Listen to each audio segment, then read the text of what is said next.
అమ్మ 9 నెలలు మోస్తే నాన్న 25 ఏళ్ళు.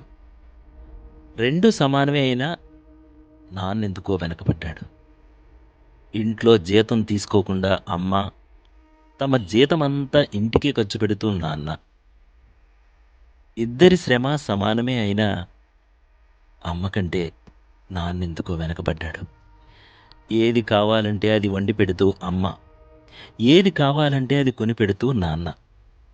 ఇద్దరి ప్రేమ సమానమే అయినా అమ్మకొచ్చిన పేరు ముందు నాన్నెందుకో బాగా వెనకబడ్డాడు. ఫోన్లోనూ అమ్మ పేరే. దెబ్బ తగిలినప్పుడు అమ్మా అని పిలవడం. అవసరం వచ్చినప్పుడు తప్ప మిగతా అప్పుడు గుర్తుకు రానందుకు నాన్నెప్పుడైనా బాధపడ్డాడా? ఏమో. ఇద్దరూ సమానమే అయినా పిల్లలు ప్రేమను పొందడంలో తరతరాలుగా నాన్నెందుకో వెనకబడ్డాడు. అమ్మకి నాకు బీరువా నిండా చీరలు బట్టలు.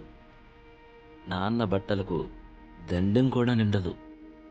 తనని తాను పట్టించుకోవడం రాని నాన్న ఎందుకు కూడా పట్టనంత వెనకబడ్డాడు. అమ్మకి అన్నో కొన్నో బంగారపు నగలు, నాన్నకి బంగారపు అంచున్న పట్టు పంచి ఒక్కటే. కుటుంబం కోసం ఎంత చేసినా తగిన గుర్తింపు తెచ్చుకోవడంలో నాన్నెందుకో పాపం బాగా వెనకబడ్డాడు. పిల్లల ఫీజులు ఖర్చులు ఉన్నాయి అప్పుడప్పుడు. ఈసారి పండక్కి చీర కొనద్దు అంది అమ్మ. ఇష్టమైన కూర అని చెప్పి పిల్లలు మొత్తం తినేస్తే ఆ పూటకి పచ్చడి మెతుకులతోనే ఇష్టంగా తినే నాన్న. ఇద్దరి ప్రేమ ఒకటే అయినా అమ్మ కంటే నాన్న చాలా వెనకబడ్డాడు.